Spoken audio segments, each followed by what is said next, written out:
Hi everyone, and welcome to the webinar, Not All Clouds Have a Silver Lining. Thank you so much for joining us today. Today we'll talk about different aspects of AWS cloud security. My name is Eliav. I'm a security researcher at Hunters. Before Hunters, I was in the Israeli Military Intelligence Unit as a network security researcher. So, today we'll talk about an interesting defense evasion attack technique in AWS that we recently discovered. We'll talk about some interesting tips and things to talk about if you want to get into AWS cloud security. Then we'll talk about a bit on how the XDR approach can benefit cloud security in general. We'll show a brief product demo of Hunters, and in the end, we'll have time for a Q&A. So starting with the attack technique that we discovered recently. So it's a defense evasion technique, basically that says the following.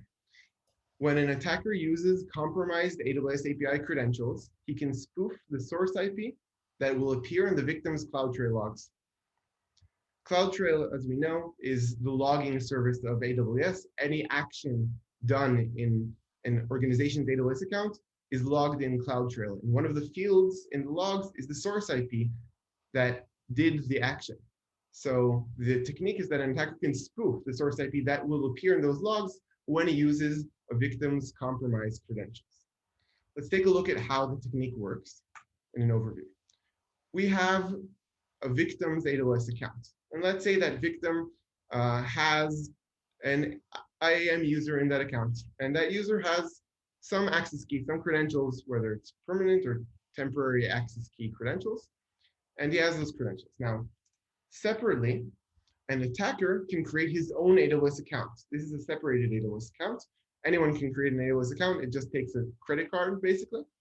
And in that account, the attacker can create a VPC. And let's say he creates a VPC with the internal private IP range 12.34.56.0.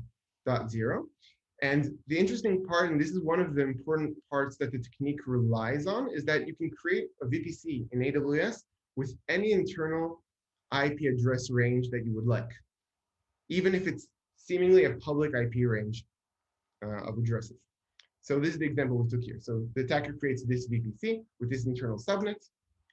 And in that subnet, he creates an EC2 instance and gives that instance a private IP address, the address that he wants to spoof, so that he wants to be showed in the logs of the victim's CloudTrail in the end. Additionally, in that subnet, he creates a VPC endpoint. This is the second core feature that this technique relies on. VPC endpoints are a very powerful and basic VPC feature that allows you to make calls to AWS through the VPC itself and not to go out to the internet infrastructure and make the call through the internet. So in this case, the attacker would use the stolen credentials that he achieved somehow. Again, this is a prerequisite of the technique, that the attacker has a victim's API credentials somehow. He uses those credentials from the instance he created and the VPC he created. He uses those to make a call through the VPC endpoint to AWS services. And then what will be logged in the victim's CloudTrail logs is the source IP that he picked. That is how the technique works. It's very simple. Now we'll show actual reproduction of the technique so you can see exactly how it works.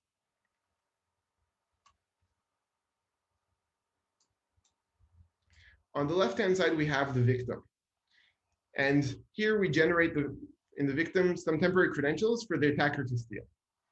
Now, on the right-hand side, we have the attacker, and we steal those credentials. Again, this is not really part of the technique, so somehow the attacker stole the credentials. Okay, now in the attacker AWS account, we create a new VPC. And in that VPC, we give the private IP subnet block to be in subnet of the IP that we want to spoof. So we create the VPC. Then in that VPC, we create a VPC endpoint. Now, VPC endpoints are service specific. So in this example, we'll create a VPC endpoint for the EC2 service. So create this endpoint in this subnet and then set some general settings for VPC endpoints, and create it. The next step is to create an EC2 instance. So we create an instance and configure everything standard, a very standard Linux instance, with the interesting point of it, when configuring the network information of that instance, the network interface, we select for the primary IP address, the private IP address, the IP that we want to spoof. That will be the private IP address that the instance receives. Everything else is very standard general instance configuration. Now that we created the instance, we want to connect to it to use the stolen credentials from it.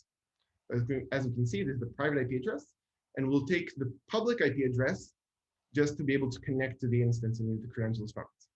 So we connect to the instance.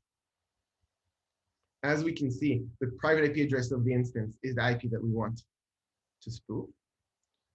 Now we need to configure the stolen credentials that the attacker has stolen in the instance so that we can use those credentials to make AWS API calls.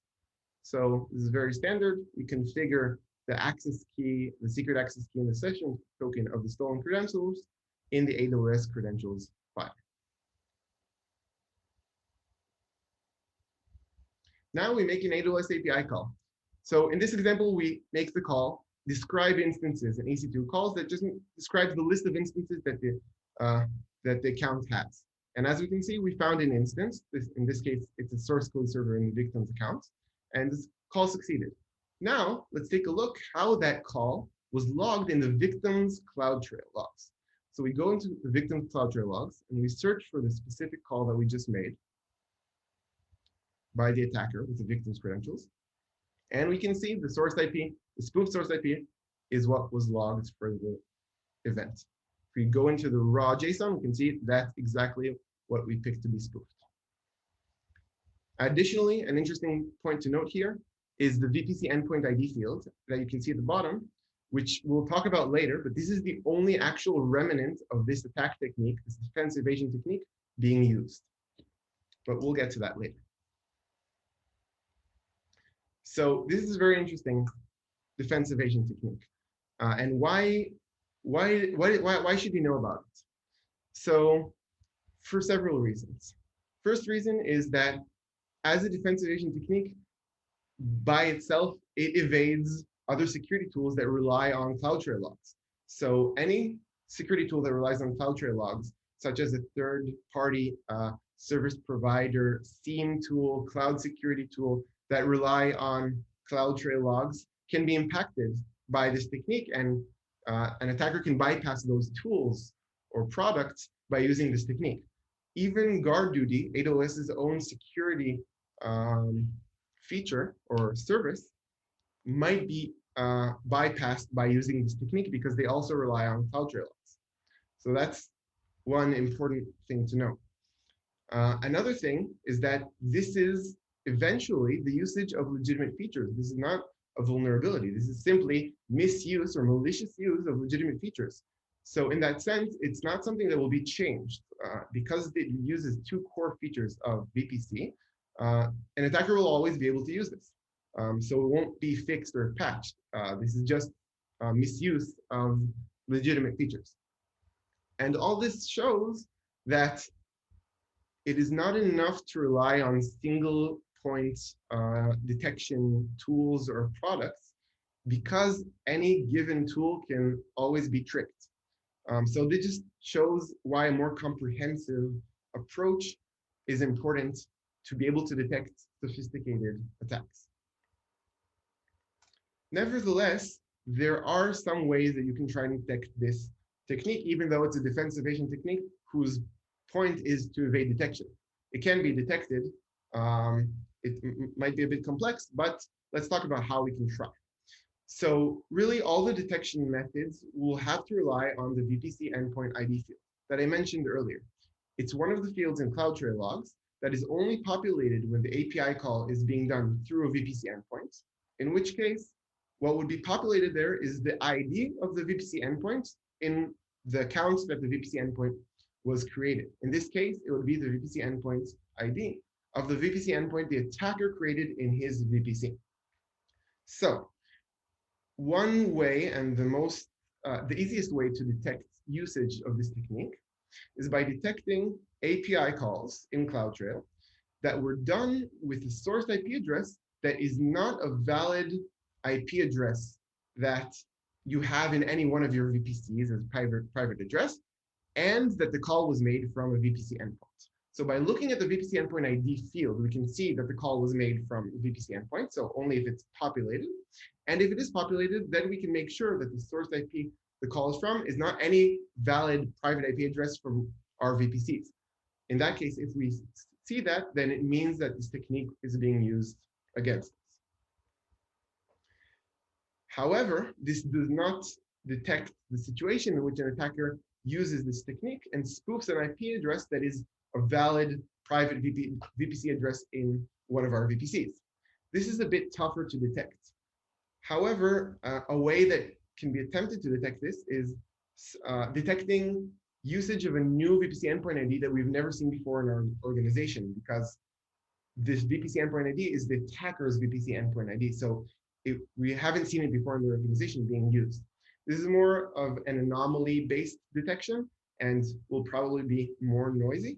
However, it can also be used to detect this technique.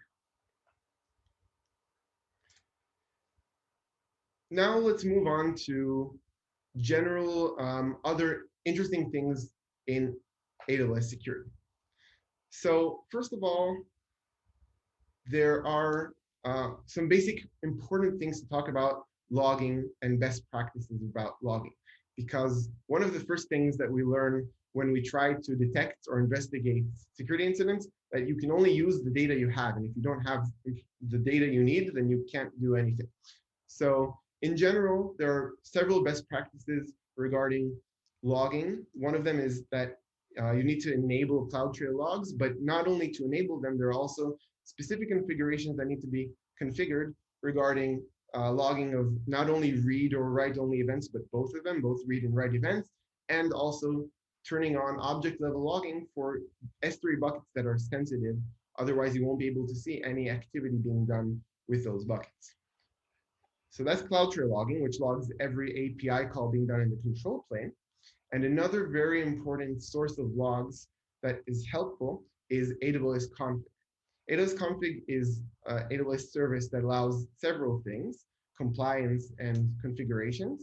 And one of the important features that aren't turned on by default is snapshot delivery, which basically, when turned on, delivers continuous periodical snapshots of the configurations of all the resources you have in your account. And this is very powerful because then you can go back and investigate for any resource, whether it's a user or an instance, what was its configuration at a given time.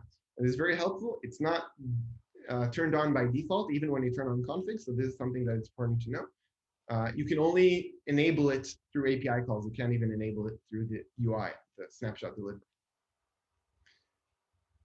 Some other interesting things are some interesting detections we want to share with you that we've recently implemented in our product. So one interesting possible detection is AWS secrets exfiltration. AWS has a secret manager service, which is extremely valuable for the organization and for attackers, because that would be a wonderful place for an attacker to go to, because he can find there all the secrets of the organization that are stored there if he has the permissions.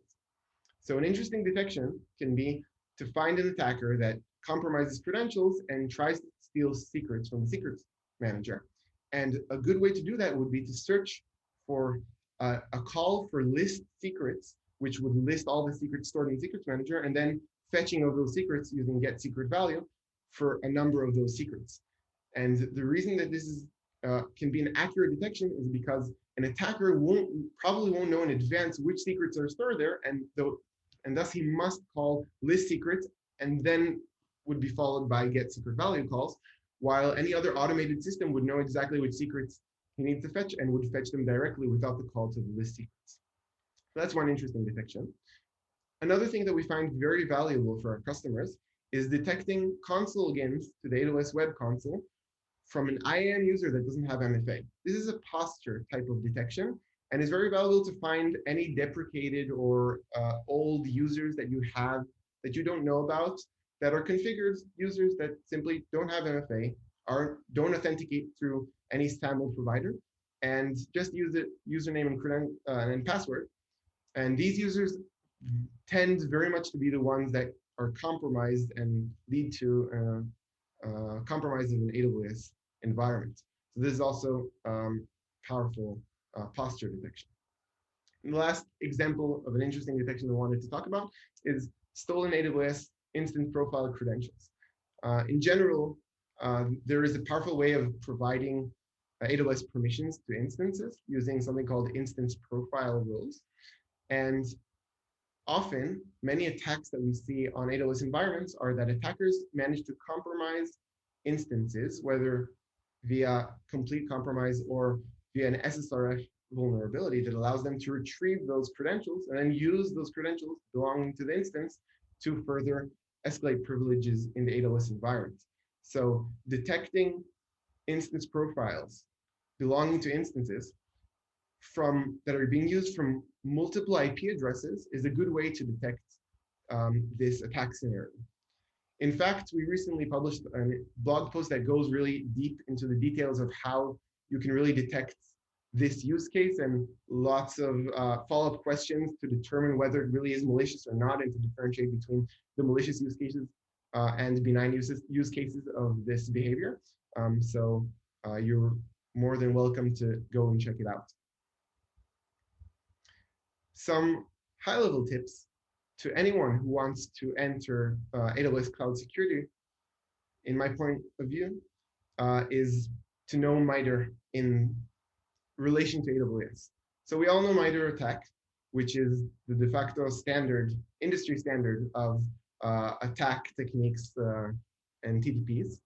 And they also have a great cloud or infrastructure as a service matrix. So that's wonderful, a wonderful place to start learning about techniques, attack techniques. And it's important to familiarize yourself with everything that is there as the standard of the industry. So that's very important. However, point to note about that is that specifically the cloud matrix in MITRE is relatively new. It's from somewhere around the end of last year. So it doesn't yet have all or even most of the attack techniques that are publicly known in cloud and specifically in AWS. So another tip I have that's important that we also follow ourselves is to try and follow publications of security companies and blog posts and social media that are published about new attack techniques, because new attack techniques are published every week, and many of them aren't yet in the MITRE attack matrix. And these also help get a much better understanding of how attackers can attack AWS environments, how they do attack AWS environments, and how you can better defend your own AWS environment from attackers. Now, I'd like to move on to a more general note. We've talked about how, for example, this interesting defensive agent technique can be used by attackers, and how you might be able to detect it using CloudTrail logs. However, now let's show how, as we've mentioned earlier, single point solutions aren't enough, because any single point solution can always be bypassed by a sophisticated enough attacker. So, and the XDR approach of correlating multiple data sources together can really help and impact and improve your ability to detect incidents in your cloud environments. And we'll show that soon, how correlations between things that are seen in the cloud environment and things that are seen in the enterprise environments and endpoints and network devices, or other SaaS applications or identity applications and services, how all these can really boost your ability to detect and to investigate and respond to security incidents. And the way I want to do that is to show a brief demo of our Hunters XDR product. So let me share my screen Wait a second.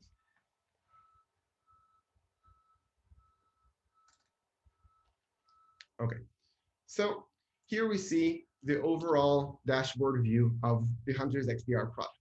And it really tells the entire uh, timeline of the product. It all begins with ingestion. So first thing we do is we automatically ingest, connect to the different products and data sources the organization uses, and ingest the raw data and security alerts from those products in a real-time fashion into a data warehouse, Snowflake, behind the scenes. And this all happens in real-time fashion, terabytes, all together, and we can ingest anything from cloud logs, AWS, for example, CloudTrail and Config logs, to EDR logs, to firewall logs, proxy logs, identity logs, etc. Let's see how easy it is to ingest a new data source into Hunters. We go to the data flows page where we can see all the data sources that I've been ingesting so far. And it's just as simple as adding another product. I select the product and fill out the wizard. So that's the first part of getting all the data from the products into the data warehouse into Hunters. From there, we have the detection part, where we have a distributed real-time stream processing detection engine. It's a lot of words, I know, but what it basically means is that it's a detection engine that can run over terabytes of raw data in real time continuously. It doesn't only run once every 24 hours. It detects threats immediately in real time. And we have many detections here that detect lots of different types of threat signals or suspicious events. Here, if we open the threat coverage matrix, we can see which of the attack techniques in AWS are covered by detections. We tell you up front that are implemented and are covered in the product, and you can see which ones are covered and how much. And we show that for all the attack techniques. So all those detections create threat signals, which are things that are interesting, might be an attack, but still most likely won't be. As we can see here, the detection engine created 13,000 leads in the past month. Each of those are interesting threat signals, but not necessarily attacks. Probably most of them won't be an attack. And at this point, it's obvious that no human being can go over such a large amount of threat signals, which is why we have the next part, which is the automatic investigation part. The automatic investigation part is an automated process of investigating all those threat signals, trying to ask more and more questions to determine whether they're interesting or malicious or not. Imagine you would take your most expert forensic investigator and you'd give him or her a specific threat signal and tell them to do whatever they need to investigate this threat signal to determine if it's malicious or not. Just all this happens automatically on each one of the threat signals in real time. So they are investigated and then scored based on the information of the investigation automatically. And we can see here that the vast majority of these threat signals, of these leads, are found to be of low significance based on the automatic investigation that happened. And we're left with a much smaller amount of interesting threat signals that are scored high, meaning they have more higher chance of being malicious. Finally, we have the correlation engine, where we take all the threat signals, not only the top ones, but all the threat signals that we've seen, and all the entities that appeared in them, whether it's hostname, IP, username, email, domain, you have it, and all the relationships between those entities that were generated from the automatic investigation. For example, if we connected between a hostname and the username belonging to that, and between the username and the email he uses, and all those, etc. We throw all those into a graph database. Again, the threat signals, the entities, and all the relationships that appear between them into a graph database. And we use machine learning graph algorithms over all this information to generate attack stories, what we call stories, which are very simply attack stories that display a group of threat signals that are all related because they connected from the entities that appeared in them, each of them representing an attack, a complete attack story. So that's from start to end the pipeline of the Hunters product. And I want to show, just to give an example of a specific attack story so you can get a better understanding of how it looks. Here we have an attack story of that basically tells of an AWS account being compromised after an endpoint belonging to the organization is compromised. So I can see here that the entire scenario, the entire story took 2 minutes from start to end. And here I can see that there were several different behaviors that all connected, or threat signals that connected. At first, we can see that built-in system binary, certutil, was used to download a file suspiciously. However, by itself, this was not suspicious enough to be noteworthy. As we can see, it got a low score of 5. Afterwards, we can see that the same built-in system binary was used to encode a file. And if we look at the file, we can see that the file encoded was AWS credentials, the AWS credentials files on that endpoint. Again, this might be suspicious, but this is not enough to indicate a successful attack, as there are also many legitimate and benign behaviors or applications that exhibit this behavior. However, we can then see that 2 minutes later, a carbon black agent on that endpoint detected malware based on its own engines. And we can see that all these were related because they happened on the same endpoint. And then 1 minute afterwards, we see a login to the AWS web console of the organization from a host without an EDR agent. And the reason this connected, and again, this by itself, all of these things by themselves are not suspicious enough to indicate an attack, maybe besides the carbon black native alert, but it itself only talks about the endpoint and what happened in the endpoint without any mention to what happened in AWS. The reason we can see that all these were connected were because they all belong to the same person. The things that happen on the endpoint, that endpoint belongs to a person named Julius Sloan, and the login to the AWS account, the user that was used belongs also to that same person, Julius Sloan. So that way we can now basically see that all these are part of the same attack story, and probably what happened was most likely that her endpoint was infected by some malware, by some attack vector that we don't see or don't know. However, after the endpoint was compromised, the AWS credentials from the endpoint were stolen to pivot onto compromise of the AWS account. So this is just an example of what an attack story shows, but this really shows the power of the Hunters XDR and what we said earlier about why it's important to not only rely on single point products, but rather that it's very important to correlate threat signals from across multiple data sources and multiple products in order to be able to detect sophisticated attacks. Going back.